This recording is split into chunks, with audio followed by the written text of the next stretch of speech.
Failure has one of the worst marketing teams in history. Nobody dreams about failing.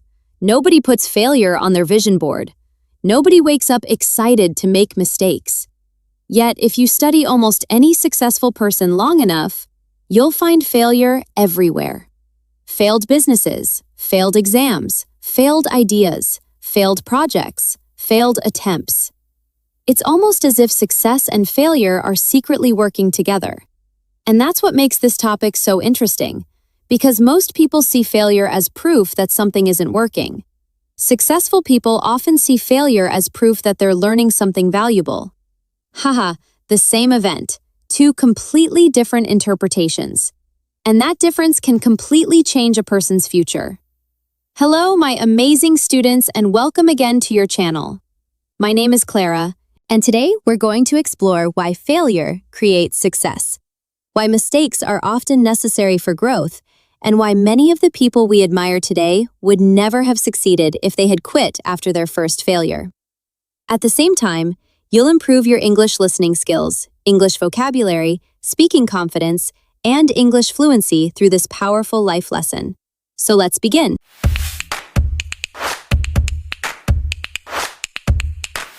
Most people think success happens when everything goes right. The right opportunity, the right timing, the right decision, the right plan. But when you look closely at the lives of successful people, you discover something surprising.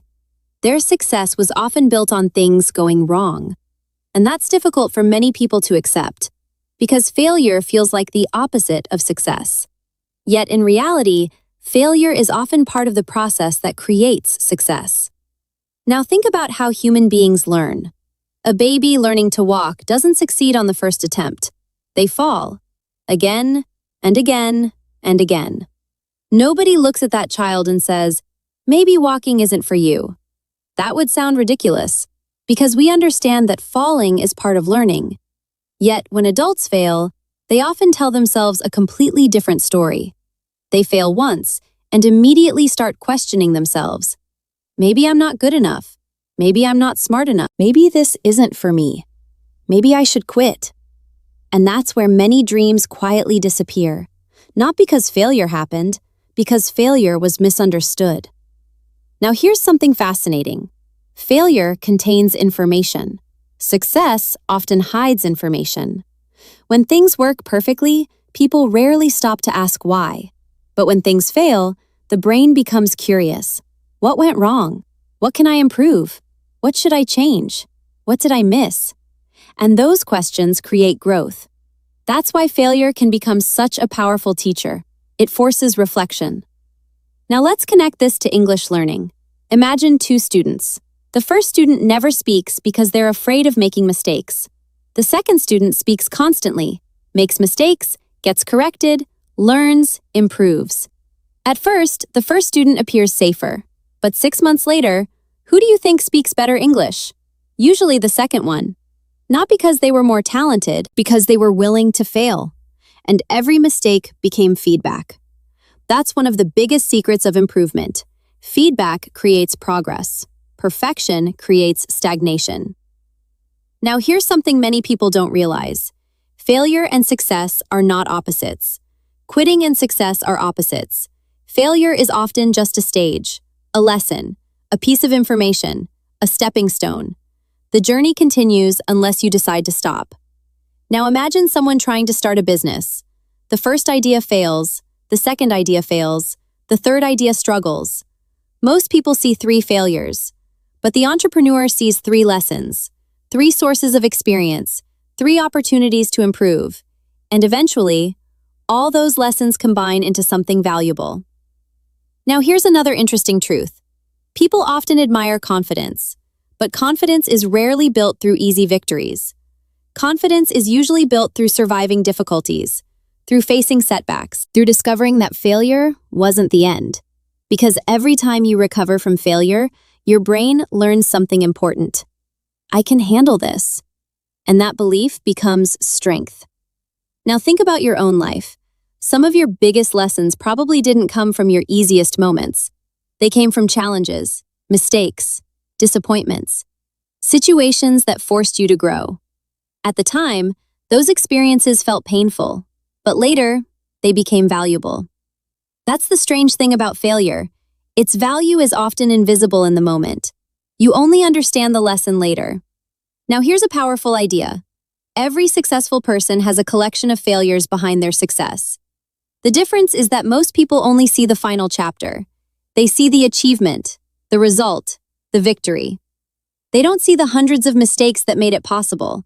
And because of that, they create unrealistic expectations for themselves. They expect progress without mistakes, growth without discomfort, success without failure. But that's not how growth works. Growth is messy. Learning is messy. Improvement is messy. And that's perfectly normal, because failure is not always a sign that you're moving in the wrong direction. Sometimes it's proof that you're moving at all. And that's a very important difference. The people who eventually succeed are not usually the people who avoid failure. They're the people who learn how to use it, who study it, who grow from it, who refuse to let it define them. And that's where success often begins. There's something strange about confidence. Most people believe confidence comes from winning. Winning creates confidence. Success creates confidence. Achievement creates confidence. And yes, those things can help. But they're not usually where real confidence comes from. Real confidence is often born somewhere much less comfortable. Failure. Now that sounds strange at first, because failure doesn't feel empowering. It feels disappointing, embarrassing, frustrating, sometimes even painful. So how could failure possibly create confidence? The answer is simple. Because confidence is not built by proving that nothing will go wrong. Confidence is built by proving that you can handle things when they do. That's a completely different idea. Now imagine two people. The first person spends their entire life avoiding risk, avoiding mistakes, avoiding rejection, avoiding discomfort. The second person takes chances, fails occasionally, gets rejected sometimes, makes mistakes, learns, recovers. Who do you think develops more confidence over time? Usually, the second person. Because every setback teaches the same lesson. I survived. And survival creates self-trust. Now let's go deeper. Many people think confidence means feeling certain. But confident people are often uncertain too. The difference is that they trust themselves to figure things out. That's why confidence and failure are connected. Every time you recover from a failure, your brain collects evidence. Evidence that you're stronger than you thought. Evidence that mistakes are survivable. Evidence that setbacks are temporary. And evidence creates confidence. Now let's connect this to English learning. Imagine a learner who never speaks because they're afraid of making mistakes. At first, they feel safe. Nobody corrects them. Nobody laughs. Nobody misunderstands them. But something else happens. Their fear grows because the brain never receives new evidence. It never learns that mistakes are normal. It never learns that communication matters more than perfection. Now imagine another learner. They speak. They make mistakes. Sometimes they forget words. Sometimes they mispronounce things. Sometimes conversations feel awkward. But something important happens. Their brain starts learning. Nothing terrible happened. And with every conversation, fear becomes smaller. Confidence becomes larger. Not because they became perfect, because they became experienced. Now here's a powerful truth. Fear grows in avoidance. Confidence grows in exposure. The more you avoid something, the scarier it becomes. The more you face something, the more familiar it becomes. And familiarity reduces fear. That's why people who have failed many times are often surprisingly calm. They've already learned that failure isn't fatal. Now think about some of the most successful people in history. Many of them experienced extraordinary failures. Businesses collapsed. Products failed. Ideas didn't work. Plans fell apart. Yet, they continued. And because they continued, their confidence became stronger than someone who had never been tested. Because confidence that survives failure is stronger than confidence built only on success. Now, here's another interesting observation. People often admire successful individuals because of what they achieved. But the real lesson is usually hidden. The real lesson is how many times they kept going when things weren't working. That's where resilience is built. That's where character is built. That's where confidence is built. Not on the easy days, on the difficult ones. Now imagine yourself years from now. You look back on your failures, the conversations that felt awkward, the mistakes you made, the opportunities you missed, the setbacks you experienced. And instead of feeling embarrassed, you feel grateful because those experiences taught you lessons that success never could. They taught patience, adaptability, persistence, humility, and most importantly, they taught you that failure was never the enemy. Fear was. And the moment you stop fearing failure, you become much more dangerous to your goals. Because now you're willing to try, willing to learn, willing to grow. And growth always begins where comfort ends. That's why failure creates confidence. Not because failure feels good, but because every time you rise after falling, you discover a strength you didn't know you had. Success is a wonderful teacher, but honestly, it's often a lazy teacher.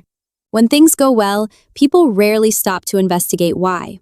They celebrate, they move on, they enjoy the result, and that's completely understandable. But failure is different. Failure demands attention. Failure asks questions. Failure forces reflection. And that's why some of life's most valuable lessons come from things not working. Now think about this. Imagine two students taking the same exam. One gets every answer correct. The other makes several mistakes. Who is more likely to spend time reviewing their answers? Usually the second student, because mistakes create curiosity, and curiosity creates learning. Now let's go deeper. One of the biggest lessons failure teaches is self-awareness. Many people think they know themselves until something doesn't go according to plan. That's when reality becomes a mirror. You discover how patient you are, how resilient you are, how disciplined you are, how you react under pressure. And those discoveries are incredibly valuable because growth begins with awareness. You can't improve something you don't understand. Now imagine someone starting a business. Their first idea fails. At first, they're disappointed. But after the emotion settles, they begin asking better questions. Did I understand my customers? Did I solve a real problem? Did I prepare properly? Did I communicate effectively? And suddenly, failure becomes a classroom. Now here's something interesting. Success often confirms what you already know. Failure reveals what you don't know. That's why failure can accelerate growth, because it exposes weaknesses, blind spots, bad habits, false assumptions, things that success sometimes hides. Now let's connect this to English learning. Imagine a learner having their first real conversation in English. Maybe they struggle. Maybe they forget words. Maybe they misunderstand something. At first, it feels uncomfortable. But that conversation reveals exactly what needs improvement.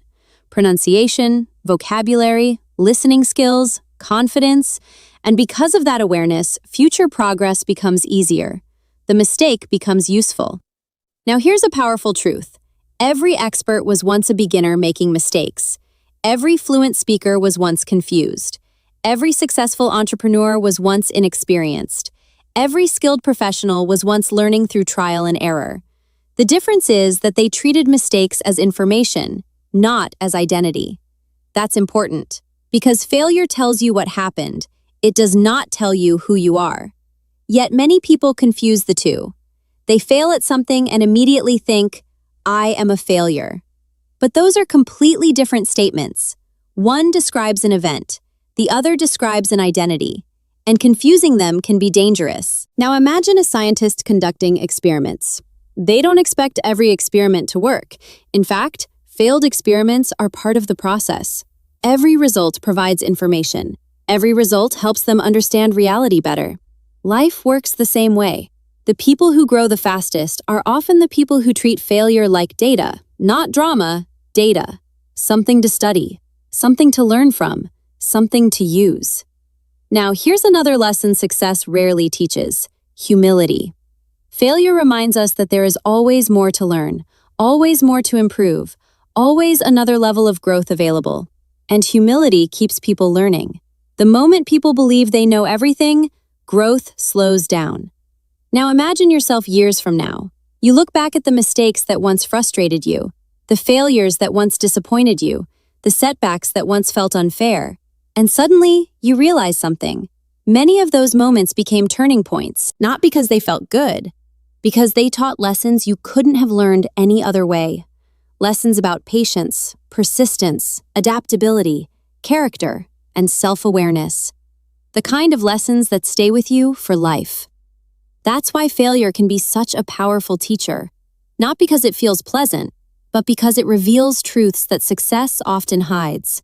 And sometimes, the lesson inside the failure becomes more valuable than the success you were chasing in the first place. There's a belief that many people carry for years, a belief that sounds reasonable, a belief that feels logical, and yet it's completely wrong. The belief is this: successful people fail less. But when you study successful people closely, you often discover the opposite. Many of them fail more than average people, much more. Now that sounds strange at first. How can someone fail more and succeed more at the same time? The answer is simple: because they attempt more things. Now think about this. Imagine two people. The first person tries 10 things this year. The second person tries 100. Who is likely to experience more failures? Obviously the second person. But who is also likely to experience more successes? Usually the second person. Because every attempt creates possibility, and possibility creates opportunity. Now here's something fascinating. Most people don't fail because they're incapable. They fail because they're participating. They're experimenting. They're moving. They're trying. Failure is often evidence of effort. Now let's go deeper. Many people spend years trying to avoid failure. They avoid risk, avoid rejection, avoid mistakes, avoid discomfort. And because of that, they also avoid many opportunities. The result? They experience fewer failures. But they often experience fewer successes too. Now imagine an entrepreneur launching products. Out of 10 ideas, 8 fail. 1 breaks even. 1 becomes a massive success. From the outside, people only see the success. They don't see the 8 failures that made it possible. That's why success can be deceptive. It hides the process. People see the destination, not the journey. Now let's connect this to English learning. Imagine one learner who speaks English every chance they get. They make mistakes constantly.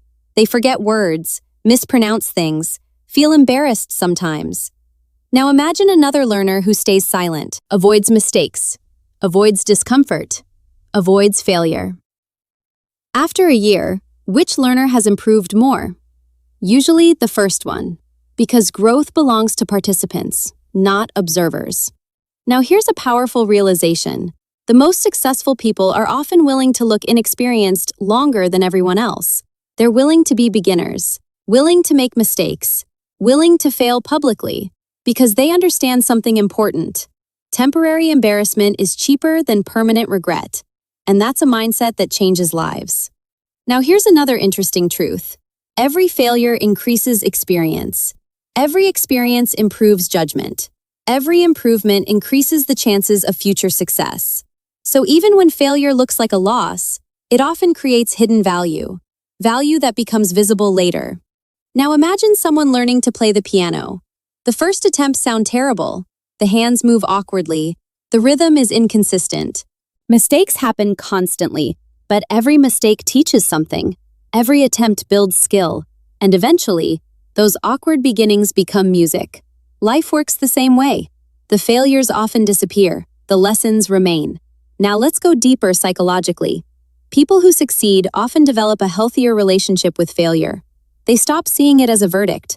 They stop seeing it as proof that they're not good enough. Instead, they see it as feedback, information, a temporary result. And that perspective changes everything. Because once failure loses its power to define you, it loses much of its power to scare you. And when fear becomes smaller, action becomes easier. Now think about how many opportunities people miss because they're afraid of failing. The business they never start, the language they never speak, the project they never launch, the opportunity they never pursue. Not because failure happened, because they were trying to avoid it. Now imagine yourself 5 years from now. You've tried more things, taken more chances, made more mistakes, learned more lessons, experienced more growth. Would you have more failures? Probably. But you'd also have more stories, more experience, more wisdom, more confidence, and most importantly, more success. Because success is rarely created by people who avoid failure. Success is often created by people who become comfortable learning from it. That's why the most successful people sometimes fail more than everyone else. They're simply in the game more often, taking more shots, creating more opportunities, and eventually, those opportunities begin creating extraordinary results. Because every success story has failures hidden beneath the surface. You just have to look closely enough to see them. Years from now, when you look back on your life, you may discover something surprising. The moments that felt like the end were actually the beginning. The failures that broke your plans built your future. The setbacks that frustrated you developed your strength. And the mistakes you desperately wanted to avoid became some of your greatest teachers. Because life has a strange way of making sense in reverse. Not while it's happening, later, much later. Now think about this. Almost nobody experiences failure and immediately says, "Wonderful, this will help me someday. Ha ha, that's not how people work." When failure arrives, it usually feels painful, disappointing, confusing, sometimes unfair. You lose something, an opportunity, a goal, a relationship, a project, a dream. And in that moment, it's difficult to see anything positive. You're too close to it, too emotional, too involved. But time changes perspective, and perspective changes meaning. Now here's something fascinating. Many successful people can point to a specific failure that completely changed their lives. A rejection that forced them to improve. A mistake that taught them a crucial lesson. A setback that redirected them toward a better path. At the time, those experiences felt terrible. But later, they became turning points. And that's one of the biggest reasons failure creates success. It redirects people. Now imagine someone who gets rejected from a job. At first, they're disappointed, maybe even devastated. But because of that rejection, they learn new skills, meet different people, explore different opportunities, and eventually discover a path that suits them far better. Years later, they realize, if I had gotten that job, I would never be where I am today. The failure changed everything. Now let's connect this to English learning. Many learners experience moments where they feel stuck. They forget words, struggle to understand conversations, make mistakes repeatedly, and sometimes they wonder if they're making progress at all. But here's the truth. Those difficult moments are often where the most important growth happens, because struggle forces adaptation, and adaptation creates improvement. The learner who never struggles rarely develops resilience.